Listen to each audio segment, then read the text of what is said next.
자, 오늘 시간에는 성인 소화기계 파트에 주로 시험 출제가 잘 되는 소화성 위궤양에 대해서 설명드리고자 합니다. 자, 그리고 이제 문제풀이를 따로 해드릴 거고요. 자, 이 소화기계 파트에서 또 이제 시험이 어디 부분이 잘 출제가 되냐면 덤핑 신드롬, 우리 급속이동 증후군이라고 불리는 부분 있죠. 이 부분도 이제 시험에 잘 나오는 부분인데 이 부분은 제가 또 따로 영상을 올려둔 부분이 있으니 참고를 해주시면 되겠어요. 자, 오늘 배우실 요 소화성 궤양은 우리 임상책 282페이지에 해당되는 내용이니 참고해 주시면 되겠고, 자, 지금 제가 설명드리는 거는 간호조무사 국가고시를 대비해서 이해를 돕고자 만든 영상이며 학원 교과서 내용을 바탕으로 설명을 드린다는 점 참고해 주시면 되겠습니다. 자, 그럼 본론으로 들어가 볼게요. 글씨를 조금 사이즈를 키워볼게요. 지금 너무 키웠나요? 자, 이렇게 볼게요. 소화성 궤양. 자, 정의를 먼저 보겠습니다. 소화성 궤양이라는 거는 소화기 일부가 괴사가 됐어요. 괴사가 되는 것으로 위 점막뿐만 아니라 근육층까지 손상이 생긴 상태를 이야기를 합니다. 자, 밑에 사진을 보시면 이게 이제 12지장 쪽에 궤양이 나타난 거예요. 그래서 우리가 아까 여기 점막 있죠? 이렇게 보면은 우리 소화기계 안쪽은요, 이런 점막으로 형성이 되어 있습니다. 점막. 그래서 핑크빛이에요. 핑크빛이고 이렇게 점막으로 구성이 되어 있는데 이 친구가 이제 손상을 받아서 훅 파진 상태라고 보시면 돼요. 이 점막이 벗겨지고 그 밑으로 훅 파져서 근육까지 현재 손상이 된 상태. 그래서 여기 이렇게 보이시는 부분 있죠? 여기가 바로 궤양이 생긴 부분이다 라고 보시면 되겠습니다. 자, 그래서 소화기관의 점막, 여기 점막 핑크빛으로 된 점막이 헐어서 점막 아래 부분까지 이렇게 드러난 질환을 우리는 소화성 궤양이라고 이야기를 해요. 그림을 참고해서 이 궤양이 어떤 모양이고 양상인지 한번 보시면 돼요. 눈으로 보시는 게 훨씬 더 이해가 빠르시니까 이렇게 좀 사진 자체가 좀 이게 불편하신 분들이 있을 거예요. 그래도 이렇게 보고 나시면은 조금 더 이해하기 쉬우실 것 같아서 제가 이렇게 사진을 준비를 해봤습니다. 자, 그 다음에 이제 보시면은 우리 호발 부위에 대해서 정말 시험에 출제를 잘 냈었어요. 그래서 우리 여기 궤양에서 호발 부위, 지금 저희가 배우고 있는 소화기 궤양, 소화성 궤양이라는 거는 소화기계 어느 부분에서도 이제 발생을 할 수가 있는데 특히나 잘 발생하는 부위가 있습니다. 그래서 호발 부위를 좀 알아주시게요. 자, 그래서 우리가 이렇게 소화기계의 일부를 제가 이제 그림을 띄워놨고요. 가장 많이 발생하는 부분이 바로 12지장 궤양입니다. 12지장 궤양 가장 잘 발생하는 부위고 그 다음이 위궤양, 그 다음이 식도궤양 이렇게 발생을 해요. 자, 그러면 여기는 식도, 그 다음에 여기가 위, 그 다음에 여기 제가 동그라미 쳐놓는 게 12지장이거든요. 그래서 12지장이라는 거는 우리가 여러분 소장 아시죠? 소장은 세 부분으로 구성이 되어 있습니다. 이런 10공회 이런 식으로 기억하자고요. 그래서 12지장, 공장, 회장 이렇게 되어 있고요.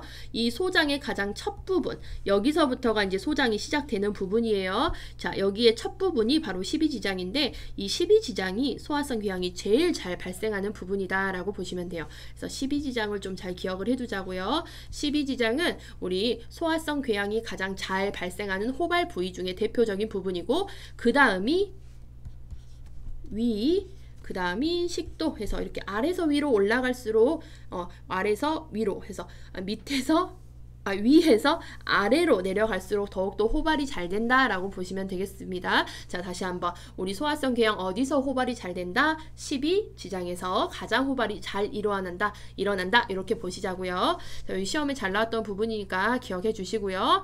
자, 그 다음에 이제 넘어가겠습니다. 자, 이렇게 소화성 궤양이 생기게 되면 이제 증상이 나타나는데 여러분 이 증상을 뭐 따로따로 다 외우실 필요는 없어요. 우리 책에 보시면 성인 간호책에 보시면 뭐 위암의 증상은 이렇고 그 다음에 뭐의 증상은 이렇고 뭐의 증상은 이렇고 이런 거를 어떻게 우리가 따로따로 외워서 머릿속에 집어넣어요. 외울 게 너무 많은데 그래서 지금 이거 소화기계 증상이잖아요, 여러분.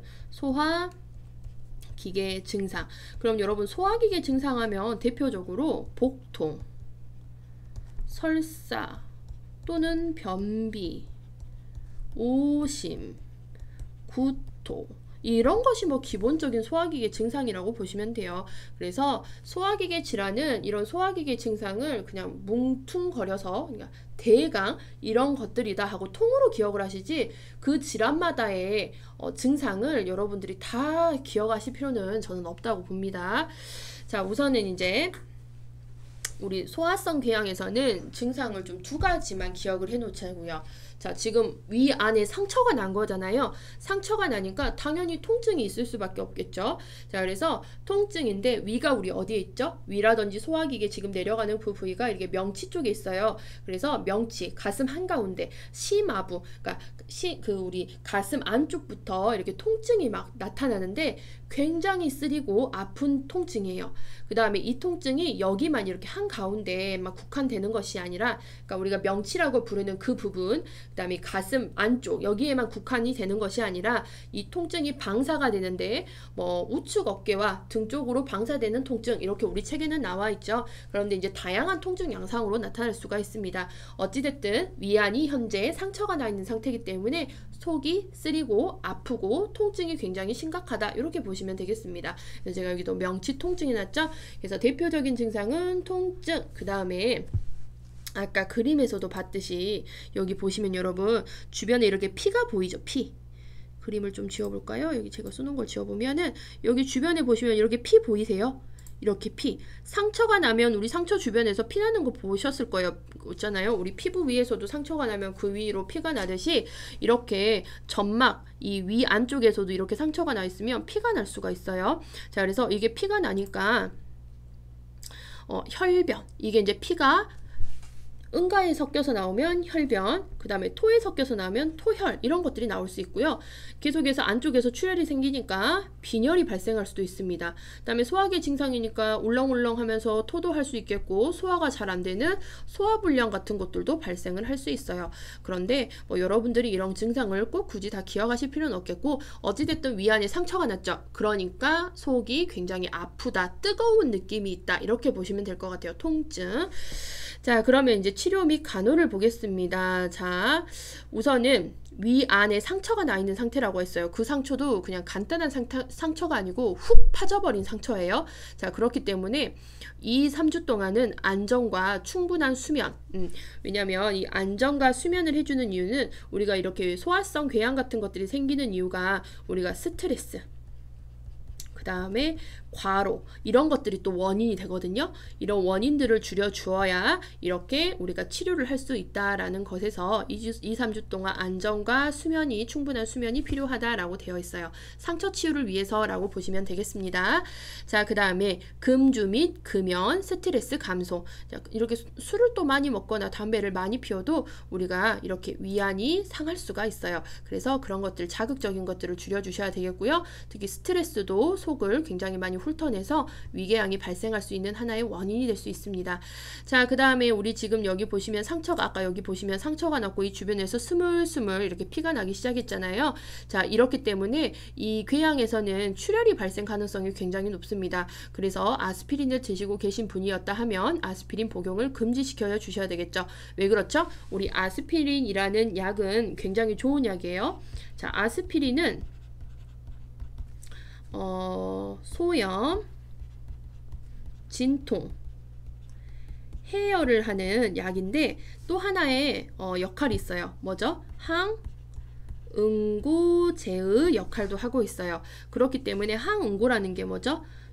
응고를 반대하는 약이에요. 응고를 반대하는 약. 그래서 아스피린을 많이 먹게 되면은 출혈이 발생할 수 있는 확률이 굉장히 높아집니다. 피가 굉장히 많이 묽어지는 거예요. 묽어져요. 묽어져서 출혈이 굉장히 잘 발생을 할 수도 있어요. 그러니까 피가 잘 멈추지 않을 수 있다는 거죠. 그래서 지금 위궤양이 있어서 이렇게 피가 나고 있는 사람, 상처 부위에서 피가 나고 있는 사람인데 아스피린을 계속 먹어주는 거예요. 그러면 아스피린을 먹음으로써 이 속이 더 깎여져 내려갈 거고 상처도 더욱더 심해지고요. 이렇게 훅훅 더 파여요. 그러니까 속이 깎인다는 깎여 내려간다는 표현을 많이 쓰거든요. 속이 깎인다라는 표현을 많이 써요. 여기가 더 파져버릴 수가 있어요. 아스피린을 먹게 되면은. 그리고 이렇게 파지고 하다 보면은 출혈이 더욱더 발생을 할 수 있습니다. 그렇기 때문에 이렇게 소화성 위궤양이 있으신 분들은 아스피린 복용을 금지를 해주셔야 되겠고, 드시고 계시는 분이라고 드시고 계셨던 분이라고 하면 위궤양이 좀 치료될 때까지는 약을 스탑 시켜주시는 게 맞죠. 그래서 이렇게 아스피린은 출혈과 위를 자극하기 때문에 아스피린 복용은 금지가 되고 있다라고 보시면 되겠습니다. 자, 그러면 우리가 이제 위궤양이 있을 때, 소화성 궤양이 있을 때는 어떤 식이요법을 하는지 한번 보겠습니다. 식이요법의 핵심 포인트는요, 영양분을 높여주고 그 다음에 우리 소화기계의 자극을 줄여주는 방법이라고 보시면 돼요. 현재 상처가 나여 있죠? 상처가 나 있기 때문에 영양을 높여주셔야 돼요. 자, 먼저 소화성 궤양 대상자의 식이요법의 목적은 위산 과다 분비와 과잉 작용을 피하는 거예요. 우리 이렇게 위가 구멍이 날 정도로 이렇게 많이 파여버리는 이유는 위 안에 있는 위산이 너무 또 과다하게 분비돼서도 원인이 되거든요. 그래서 위산 과다 분비와 과잉 작용을 피하는 것이 주 목적이고요. 자, 볼게요. 지금 상처가 나 있어요. 그러면 그 상처가 회복되기 위해서 우리 상처 치유에 도움이 되는 영양소 뭐가 있죠? 대표적으로 단백질. 그래서 단백질 올려주셔야 되겠고, 그 다음에 비타민도 우리 상처 치유에 도움이 돼요. 그래서 고비타민, 그 다음에 지금 위라고 얘기를 할게요. 위궤양이 생긴 상태예요. 위궤양, 소화성 궤양 이런 생긴 상태라고 하면은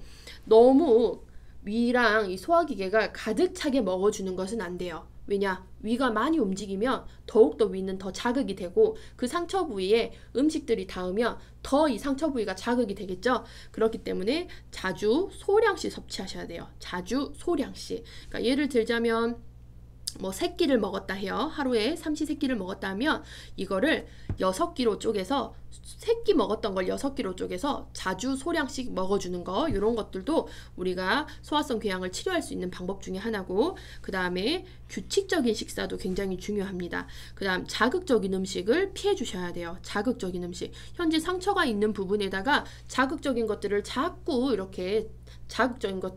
적용하게 되면 오히려 상처가 더욱더 심해지겠죠. 그래서 너무 뜨겁거나 너무 차가운 음식도 자극제가 될 수 있겠고, 탄산음료수 같은 것들, 술, 담배, 맵고 짜고 시고 이런 것들도 다 자극제가 될 수 있다라고 보시면 되겠습니다. 자, 그 다음에 위내 정체 시간을 짧게 하는 음식을 먹어주셔야 돼요. 위 내에 음식이 오래 머물면 머물수록 위산이 더 많이 분비되고요. 그 다음에 안에 오래 머물면 우리 위는 운동을 더 많이 합니다. 그러면 그 안에 있는 상처는 어떻게 되겠죠? 상처는 더욱더 치유가 되지 못하고 더욱더 상처가 안 좋아지게 되는 거예요. 그래서 위내 정체 시간을 짧게 하는 질기지 않고 부드러운 음식을 드셔주시는 게 좋겠죠. 그래서 그 질긴 음식 중에 대표적인 게 우리 고기 같은 거 있잖아요. 육고기 같은 것보다는 좀 부드러운 음식들을 먹어주시는 게 훨씬 더 상처 치유를 하는데 훨씬 도움이 되신다라고 보시면 되겠고, 그 다음에 우리가 보통 일상 속에서 잘못된 상식으로 속이 쓰릴 때 우유를 드시는 분들이 있으세요. 그런데 이거는 굉장히 잘못된 위를 버리는 행동이라고 보시면 되겠어요. 우유에는요, 여러분, 칼슘과 단백질, 굉장히 좋은 영양소가 많이 들어있기는 하는데, 이 칼슘과 단백질, 특히 단백질 안에 카제인이라는 게 들어있거든요. 이 카제인이 위산 분비를 촉진시켜요. 그래서 위산 분비를 촉진시켜서 위벽을 계속 자극을 하기 때문에 소화성 궤양이라든지 속쓰림이 더욱더 심해질 수가 있다라고 보시면 되겠습니다. 그래서 빈속에 우유를 드시는 거 굉장히 안 좋은 일상의 습관이라고 보시면 되겠고, 궤양이 있을 때도 이렇게 빈속에 우유를 드셔주시는 거는 굉장히 좋지 않은 습관이라고 보시면 되겠습니다. 그래서 이렇게 우유나 크림은 산 분비의 자극제가 오히려 되기 때문에 위를 더 훑어내고 위의 상처를 더욱더 안 좋게 만들어내는 그런 역할을 해서 우리가 우유나 크림, 산 분비가 자극되는 음식들은 조금 이게 안 드셔주시는 게 좋다. 특히나 빈속에 드시는 거 굉장히 좋지 않습니다.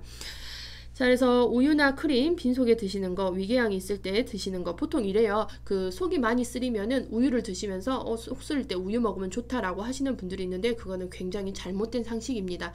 물론 일시적으로 우유를 먹었을 때는 위산이 중화되면서 속 쓰림이 좀 완화되는 듯해요. 하지만 이게 시간이 지나면서 위산 분비가 더 자극이 되기 때문에 속이 더 훑어내려지고 더 안 좋은 상황이 된다라고 보시면 되겠습니다. 자, 그 다음에 이제 약물요법이 나와 있어요.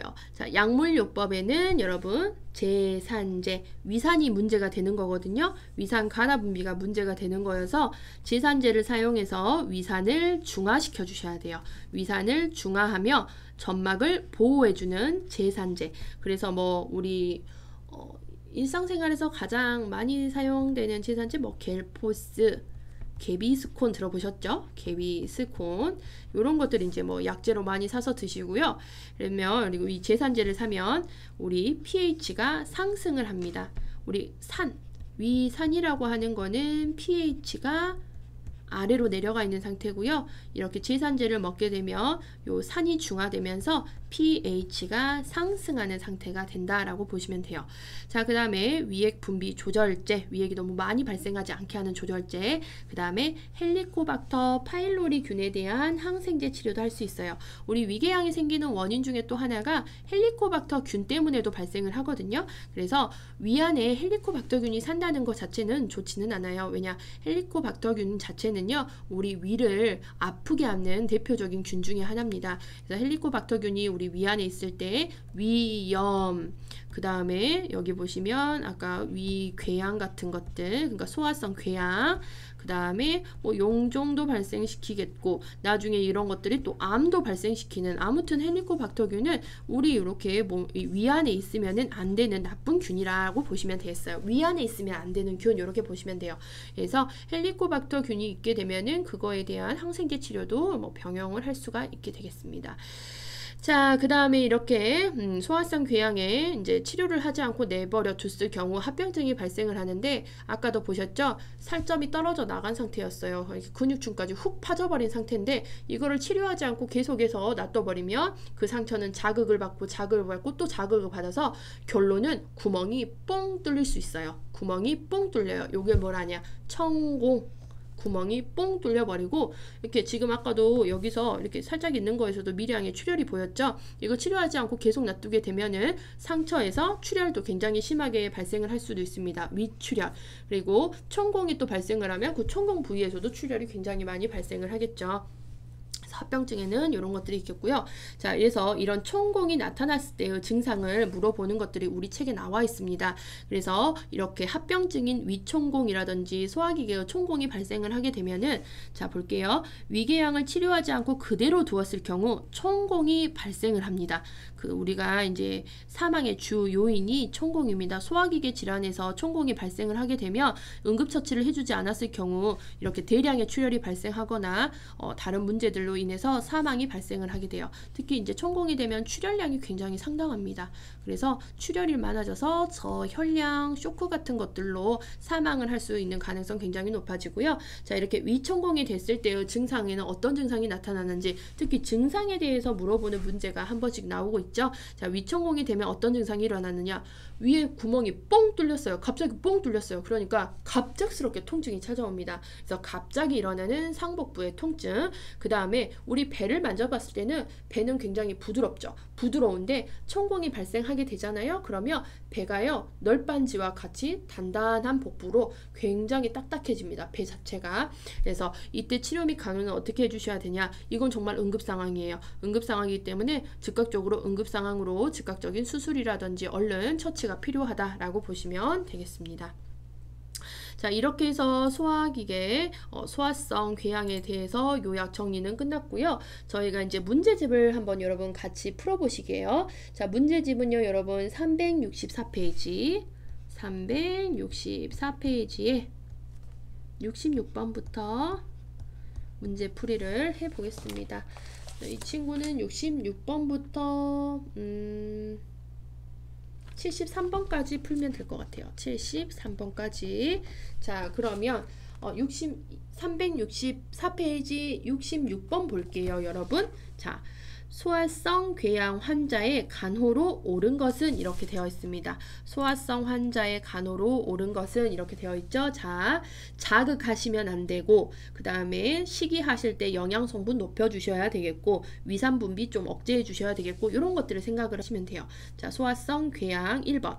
흡연을 줄이고 금주시킨다. 맞죠? 답은 1번이에요. 흡연, 그 다음에 이 담배, 술은 자극제가 됩니다. 우리 소화기계에 자극제가 돼서 궤양을 유발할 수 있는 아이들이에요. 그 다음에 2번, 자기 전에 우유를 먹는다 라고 되어 있는데, 우리 아까 우유 된다 했습니까? 안 된다 했습니까? 우유나 크림 성분은 오히려 3분 비례의 자극제가 되기 때문에 속이 나중에 더 쓰리고 위궤양이 더욱더 안 좋아질 수 있는 가능성이 높아요. 그래서 자기 전에 우유를 먹는다든지 빈속에 우유를 먹는다든지 이런 것들은 피해 주셔야 되겠습니다. 자, 그 다음에 3번, 아침에 홍차를 마시게 한다 라고 되어 있는데, 홍차가 우리가 뭐죠? 카페인이잖아요. 홍차, 제가 여기서는 카페인 딱으로 쓰지 않았는데, 카페인, 홍차, 커피 이런 것도 여러분 자극제가 될 수 있어요.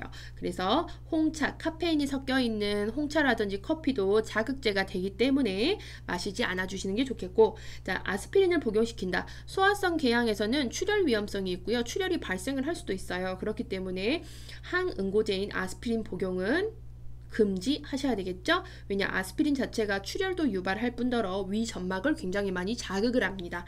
자, 그 다음에 5번, 저단백 저지방 식이를 하게 한다 라고 되어 있어요. 자, 소아성 궤양에서 우리 아까 식이요법에서 영양을 늘려주셔야 되고 자극을 피해 주시라겠습니다. 그래서 영양, 우리 상처 치유를 하기 위해서 영양은 고단백 고비타민 해주셔야 되겠고요. 지금 이제 지방은 특별하게 뭐 제한하고 높여주거나 낮춰주실 필요 없는데, 저지방을 굳이 하실 필요도 없고, 그 다음에 고지방을 주실 필요도 없다 이렇게 보시면 되겠습니다. 자, 그래서 우리 소아성 궤양의 시기에서는요, 고단백 고비타민 자주 소량씩 섭취, 이 정도만 좀 기억을 하시면 되겠어요. 자, 그 다음에 67번 보겠습니다. 마지막 줄 읽을게요. 소아궤양이 잘 발생하는 부위. 여러분, 잘 발생하는 부위 어디였죠? 잘 발생하는 부위 12지장, 그 다음에 위, 식도, 이 부분에서 이제 호발을 하는데, 그 중에서도 어디서 제일 많이 발생한다? 12지장에서 잘 발생한다 라고 했습니다. 자, 그 다음에 68번을 볼게요. 자, 끝에 줄만 읽을게요. 소아성 궤양의 식이요법으로 옳은 것은 이렇게 되어 있죠. 우리 소아성 궤양이라는 거는 현재 소화기계에 상처가 나 있는 상태고, 이 상처 치유를 위해서 무엇을 어떻게 해주셔야 되겠죠? 영양 성분을 업해 주셔야 돼요. 그 영양가 높은 거, 고단백, 고비타민, 그 다음에 자극이 되지 않는 음식들, 이렇게 기억을 하시면 되겠죠? 자, 1번 볼게요. 위내 정체 시간을 가능한 길게 한다. 위내에 음식이 오래 있으면 있을수록 위는 더 자극이 되겠고, 그 다음에 위산 분비도 많이 돼서 위궤양에 좋지 않아요. 그래서 어떻게 하라겠죠? 위내 정체 시간을 짧게 하는 음식, 그러니까 질기지 않고 부드러운 음식을 섭취해 주시는 게 좋겠고, 2번, 위벽에 강한 자극을 주는 식품을 선택한다. 자극하라겠습니까? 하지 말라겠습니까? 자극하면 안 돼요. 자극하시면 안 돼요. 자, 그다음에 3번, 영양가가 높은 식품을 선택하고, 그쵸? 영양가 높은 고단백, 고비타민으로 이렇게 영양가를 높여주시고, 자, 우유나 크림은 금지한다 라고 되어 있죠. 자, 왜 우유나 크림은 안 된다 했죠? 우유나 크림은 산 분비를 훨씬 더 자극하는 요소가 된다 라고 했었습니다. 자, 그래서 답은 여러분 3번. 자, 4번에 고섬유질 채소 위주로 식이를 선택한다 라고 되어 있어요. 섬유질 식이 좋죠. 좋긴 하지만 이 고섬유질 식이는요, 여러분 질긴 음식이에요. 우리 아까 우리 소아성 궤양에서는 위내 정체 시간을 짧게 하는 질기지 않고 부드러운 걸 먹어주라 했잖아요. 식이섬유가 많은 거는요, 질기다고 보시면 돼요. 질긴 음식이에요. 그래서 고섬유질 채소는 좀 피해 주셔야 되겠죠. 질기지 않는 음식을 드셔 주셔야 되겠습니다. 부드러운 음식. 자, 그 다음에 5번, 저단백이 아닌 고단백, 고탄수화물은 뭐 특별히 이런 것들은 아니고요. 아무튼 고단백으로 식이를 섭취하셔야 되겠고, 그래서 우리가 식이에서 기억하셔야 될 거, 고단백, 고비타민, 자주료 소량씩 섭취하시며 자극적이지 않은 음식, 그 다음에 위내 정체 시간을 짧게 하는 질기지 않고 부드러운 음식, 우유나 크림 된다 안 된다? 안 된다 라고 보시면 되겠습니다. 자, 그 다음에 69번, 소아성 궤양 환자가 입원하여 치료를 받은 후 퇴원하는 당일 환자에게 교육시켜야 할 내용으로 옳은 것은 이렇게 되어 있습니다. 자, 1번, 식전에 우유 마신다. 우유는 산 분비를 자극하는 굉장히 안 좋은 거예요. 그러니까 여러분들도 뭐 소화성 궤양이 있든 없든 간에 우리 위의 건강을 위해서는 빈속에 우유 드시는 거 굉장히 안 좋아요, 여러분. 그래서 빈속, 식전에 우유를 마시는 거는 오히려 속쓰림을 더욱더 유발하는 행동이다라고 보시면 되겠습니다. 자, 그다음에 2번, 빵, 국수 등 밀가루 음식을 섭취한다. 여러분, 자극제 중에 하나가 또 밀가루예요. 밀가루도 좋지 않아요. 자, 그다음에 3번. 식사는 소량씩 1일 3회 규칙적으로 섭취한다. 맞아요. 식사는 소량씩 1일 3회 규칙적으로. 그 다음에 이 소량씩이라는 거는 뭐 3회 먹던 거를 6회로 또 늘려서 소량씩 먹을 수도 있는 방법, 이런 것들이 있어요. 답은 3번이 되겠습니다. 자, 4번. 증상이 완화되면 약 복용을 중단한다 라고 되어 있는데, 증상이 완화되어도 약은 드셔주셔야 되겠고, 우리가 그 치료제, 약물에서는 제산제, 위액분비 조절제 이런 것들이 있었죠. 그 다음에 5번. 1회 식사를 많이 먹고 2에서 5회까지는 수분만 섭취한다. 이건 규칙적인 식사가 아니잖아요, 여러분. 반드시 소화성 궤양 환자분들은 규칙적인 식사를 하셔야 되겠고, 수분 섭취도 많이 해주시면 좋죠. 자, 그 다음에 70번을 보시겠습니다. 마지막 줄, 12지장 궤양의 치료 및 간호로 옳은 것은 이렇게 되어 있어요. 12지장 궤양. 자, 안정, 충분한 수면, 영양 공급입니다. 우리가 안정해주고 충분한 수면을 해주면서 스트레스를 감소해주는 이유도 뭐냐면, 이 스트레스, 그 다음에 가로 같은 것들도 위산 분비가 자극이 되면서 오히려 위궤양을 더 유발시키는 하나의 요소가 돼요. 그래서 안정하고 숙면도 충분하게 해주시고 스트레스를 감소를 해주면 우리가 위궤양을 치료하는 하나의 방법으로 선택되고 있고, 그 다음에 이제 우리 영양 공급 보시면 영양을 좀 고농도로 이제 영양 공급해 주시는데, 그 중에서도 고단백, 고비타민을 좀 기억하시면 되겠습니다. 자, 그러면 2번이 왜 틀렸는지 볼게요. 아스피린 투여, 안정, 수분 제공 금지. 뭐가 틀렸죠? 아스피린 투여와 수분 제공 금지가 틀렸죠. 아스피린 금해 주셔야 되겠고, 수분은 많이 섭취하면 할수록 좋아요. 자, 그다음에 3번. 충분한 수면 맞죠? 수분 제공 금지 아니에요. 아스피린 투여 아닙니다.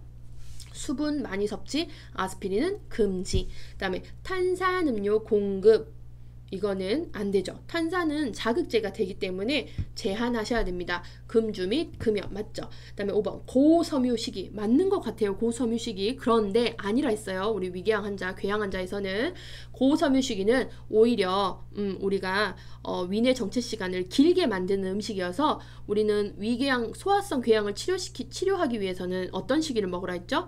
위 정체 시간을 짧게 하는 음식, 부드럽고 질기지 않은 음식을 먹으셔야 되겠습니다. 근데 이렇게 고섬유 음식은 질긴 음식이라고 보시면 되겠어요. 그래서 5번은 고섬유 시기가 틀렸다라고 보시면 되겠습니다. 자, 그 다음에 오심과 구토, 동통 등의 증상을 겪고 있는 위장질환 환자의 식이요법, 위장질환 환자의 식이요법 볼게요. 상처 치유를 위해서 단백질을 올려주셔야 되겠고요. 여기서 지금 옳은 것을 찾으라고 합니다. 우리 위가 안 좋은 환자분들 부드러운 음식을 드셔야 되겠죠. 답은 3번이죠. 1번에 보시면 고섬유질보다는 저섬유질, 부드럽고 질기지 않는 것들. 2번에 보시면 저비타민이라고 되어 있는데 저비타민이 아니고 상처 치유를 위해서 고비타민. 4번에 보시면 딱딱한 음식이라고 되어 있는데 부드러운 음식. 자, 그 다음에 많은 양의 음식을 자주 섭취한다 라고 되어 있는데 소량씩 조금 자주자주 드셔주시는 게 좋겠습니다. 소량씩 자주 규칙적으로 이렇게 보시면 되겠습니다. 자, 그 다음에 이제 72번을 볼게요. 굉장히 지문이 길죠. 한번 읽어보겠습니다. 50세 K씨는 선혈을 토한 뒤, 그러니까 토에서 피가 섞여 나왔다는 거예요. 병원에 입원하였고 12지장 궤양으로 인한 출혈로 진단이 내려졌습니다. 그 후 K씨의 상복부 중앙 부위로 갑작스럽고 날카로운 통증, 그 다음에 복부는 널빤지처럼 강직되어 단단해졌어요. 이를 근거로 판단할 수 있는 소화성 궤양의 합병증. 여러분 뭐였죠? 구멍이 빵 뚫려버리는 천공이었습니다. 소화성 궤양. 그래서 이렇게 구멍이 뚫리게 되면 출혈이 발생을 할 수 있겠고요. 그 다음에 우리가 구멍이 뻥 뚫리니까 갑작스럽게 굉장히 심한 통증이 발생을 해요. 그 다음에 이 복부는 물렁물렁한 게 아니고 단단해지는, 긴장을 해서 굉장히 단단해지는 그런 양상을 보인다 했습니다. 그래서 키워드는 갑작스럽고 날카로운 통증과 널빤지처럼 강직된 단단한 이 복부, 그 다음에 이제 출혈 이런 것들이 키워드가 된다라고 보시면 되겠어요. 자, 그래서 답은 여러분 3번이 되겠고요. 73번에 보시면 마지막 문제죠. 위에 구멍이 뚫린 상태인 위총공을 나타내는 가장 중요한 증상으로 옳은 것은, 우리 아까 뭐라 했죠? 가장 중요한 증상은 답은 5번이에요. 갑자기 일어나는 상복부의 통증과 널빤지처럼 단단해지는 복부, 요게 되었습니다. 그래서 이제 답은 여러분 5번이 되겠습니다. 자, 그래서 여기에 대한 소화성 궤양에 대한 수업은 여기서 종료하겠습니다. 수고하셨습니다.